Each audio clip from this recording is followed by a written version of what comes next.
गोदी मीडिया की झूठी रिपोर्टिंग खुद भारत के लिए शर्मिंदगी का बायस बनी हुई है। पाक भारत जंग के बाद भी मोदी नवाज मीडिया झूठ फैलाने से बाज न आया। गिरफ्तार यूट्यूबर ज्योति मल्होत्रा से मुतालिक झूठी खबरें फैलाने पर भारतीय सहाफ़ी ने गोदी मीडिया की क्लास ले ली।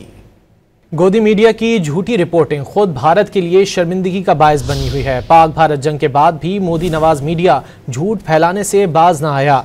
गिरफ्तार यूट्यूबर ज्योति मल्होत्रा से मुतालिक झूठी खबरें फैलाने पर भारतीय सहाफ़ी ने गोदी मीडिया की क्लास ले ली। गोदी मीडिया की झूठी रिपोर्टिंग खुद भारत के लिए शर्मिंदगी का बायस बनी हुई है। पाक भारत जंग के बाद भी मोदी नवाज मीडिया झूठ फैलाने से बाज न आया। गिरफ्तार यूट्यूबर ज्योति मल्होत्रा से मुतालिक झूठी खबरें फैलाने पर भारतीय सहाफ़ी ने गोदी मीडिया की क्लास ले ली।